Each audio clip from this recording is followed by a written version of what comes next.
എടാ, ഇതാണ് കുമ്മായക്കുന്നൽ ഭൈരവൻ്റെ നാട്. ഈ വഴി കുറച്ചങ്ങോട്ട് പോയി കഴിഞ്ഞാൽ പുള്ളിയുടെ വീടാ.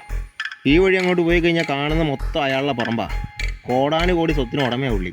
എടാ, അയാൾക്ക് കൂടും കുടുംബമൊന്നും ഇല്ല, ഒറ്റ തടിയാ.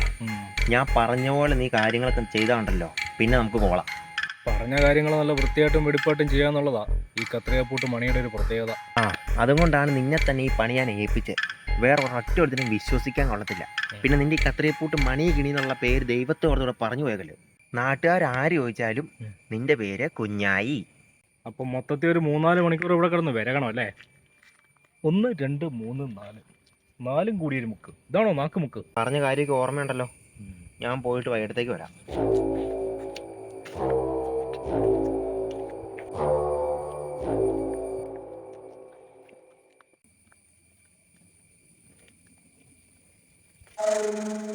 ഇവിടെ ആരായി കുമ്മായക്കുന്ന ഭൈരവൻ? ഞാനാണല്ലോടാ. എന്താ? പുള്ളിയുടെ വീട്ടിലോട്ട് പോണ വഴി ചേട്ടന് പുള്ളിനെ അറിയാവോ? ഞാനാന്ന് പറഞ്ഞില്ലേ, അവൻ വന്ന കാര്യം പറ. അല്ല, അവിടെ കുറച്ച് അല്ലറച്ചിലുള്ള പണിയുടെ കാര്യം പറഞ്ഞിട്ടുണ്ടായിരുന്നേ, അതിനു വേണ്ടി വന്നാ. ആ വേലായുധം കുട്ടി ഒരു പയ്യനെ പറഞ്ഞു വിടണ പറഞ്ഞായിരുന്നു. നീയാണോ അത്? അതെ, അത് ഞാൻ തന്നെയാ.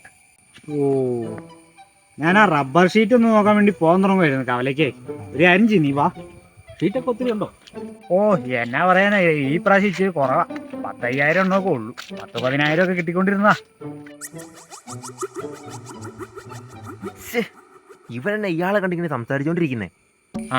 ഈ കാണുന്നതാണ് നമ്മുടെ പറമ്പ്. ഇവിടെ തൊട്ട് ഇനി അങ്ങോട്ടും ഫുള്ള് നമ്മുടെ പറമ്പാ.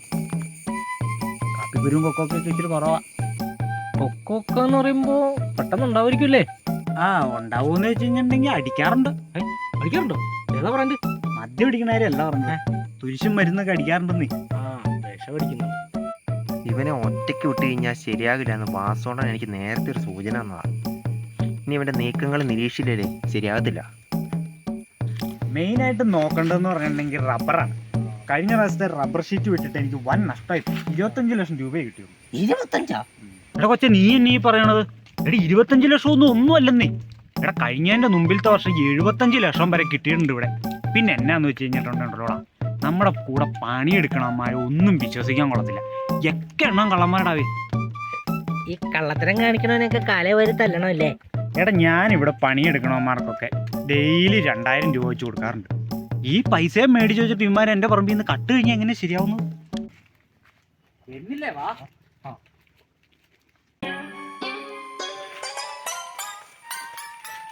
അല്ല ഭൈരവൻ ചേട്ടാ, ഈ ചോദിക്കുന്നോണ്ടൊന്നും തോന്നല്ലേ, ഈ കാശൊക്കെ എവിടെ കൊണ്ട് പൂഴ്ത്തണേ? നീ ഇന്ന് വന്നല്ലേ ഉള്ളൂ, അതൊക്കെ നീ പതുക്കെ അറിഞ്ഞാൽ മതി. ഒരെണ്ണം തന്നാണ്ടല്ലോ.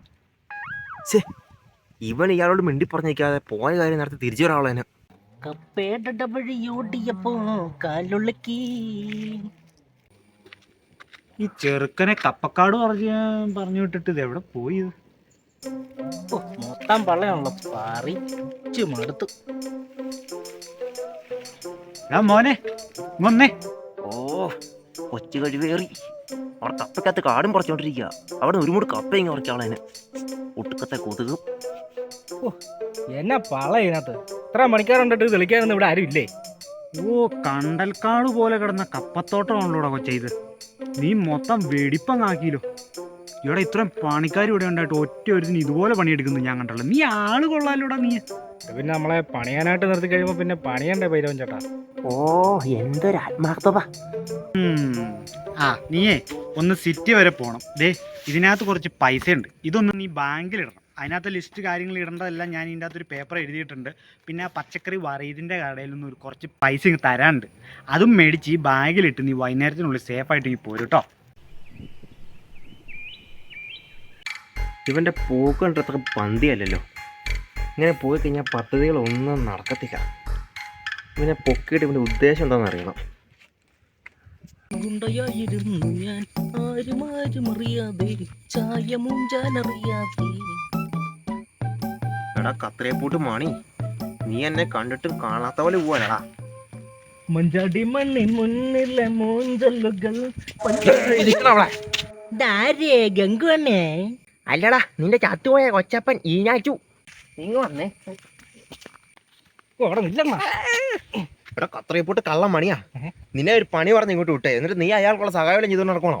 സഹായമല്ലണ്ണ, ഞാൻ നോക്കുമ്പോഴേ ഇത് മെച്ചവാ. ഡെയിലി 2500 രൂപ ശമ്പളം, 500 രൂപ മുടിപ്പിച്ചാലും പിന്നെ 2000 മിച്ചവാ. എടാ അലവരാതി, ഞാൻ നിന്നെ എന്തൊക്കെ പ്ലാനിങ്ങോടുകൂടി ഇങ്ങോട്ട് പറഞ്ഞു വിട്ടാന്നറിയോ? ആ വാസുകൊണ്ട് എന്നോട് അപ്പളേ പറഞ്ഞതാ നിന്നെ ഇങ്ങോട്ട് ഒറ്റയ്ക്ക് പറഞ്ഞു വിട്ടാ നീ എന്നെ മൂഞ്ചിക്കത്തേ ഉള്ളൂ. നീ നോക്കിക്കോ, ഇത് ഞാൻ വാസുവിൻ്റെ അടുത്ത് പറഞ്ഞു കൊടുക്കും. എന്നിട്ട് നിന്നെ ആ ഭൈരവൻ തെണ്ടിനെ കൂടെ ഉണ്ടല്ലോ ചോടോടെ അരച്ചിട്ട് ഈ സ്വത്ത് മുഴുവൻ ഞാൻ കൈക്കലാക്കും. ഇത് പറയുന്നതേ എന്തായിരുന്നു? ആ, ഞാൻ അത്രേ ഉള്ളൂ.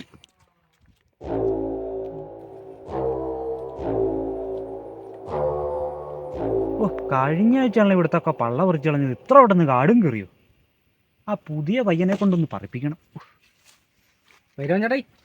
ആ ചേട്ടായി പറഞ്ഞ പോലെ ബാങ്കിൽ കൊണ്ട് പൈസ ഇട്ടിട്ടുണ്ട്, അവിടുന്ന് കിട്ടാനുള്ളതൊക്കെ മേടിച്ചോണ്ടും വന്നിട്ടുണ്ട്. എന്നാണ്ടേ ആഹാ, നീ ആള് കൊള്ളാം. ഞാൻ വിചാരിച്ച നീ ആ കാശും കൊണ്ട് മുങ്ങൂന്നാട്ടോ. ഇനി അമ്മാരി പരിപാടിയൊന്നും ഞാൻ കാണിക്കൂല. അല്ല, ഞാൻ കാണിച്ചിട്ടില്ല. ആ പിന്നെ വൈകുന്നേരം ഒരു പുതിയ പണിക്കാരൻ വരും. അവനും കൂടെ വഴി അറിയാൻ പാടില്ല. അവനെ നീ ഒന്ന് കവലെ ചെന്ന് കൂട്ടിക്കൊണ്ട് വരണം കേട്ടല്ലോ. പിന്നെ ചേട്ടായി. ഓക്കെ. ആ പിന്നെ നിന്റെ കയ്യിൽ ചെലവൊക്കെ കാശൊക്കെ ഉണ്ടല്ലോ. പിന്നെ ഉണ്ട്.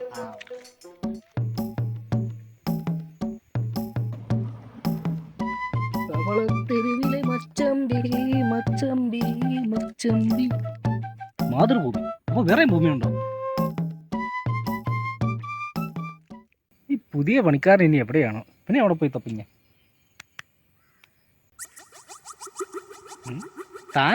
താനേതാണ്ട് അരയ്ക്കൊന്നും പിടിക്കുമെന്നൊക്കെ പറഞ്ഞു പോയിട്ട് ഇവിടെ കൊണ്ട് നാട്ടി വെച്ചേക്കണോ? എന്നാ പിന്നെ നമുക്കങ്ങ് പോയല്ല. നമ്മക്കാ? ആ, നമ്മളെങ്ങോട്ട് പോയി? ഞാനാണ് മറ്റേ എന്നത് തൊണ്ടയിലെ ചിക്ക. ഞാനാണോ ദിയോണിക്കാരൻ, എന്നെ കൂടി കൊണ്ടുപോകുമോ? അല്ലേ പട്ടണി കടന്ന് ചത്തുപോകുമേ. അയ്യേ, അപ്പൊ താനാണ് ഭൈരവൻ ചേട്ടായി പറഞ്ഞ പുതിയ പണിക്കാരൻ.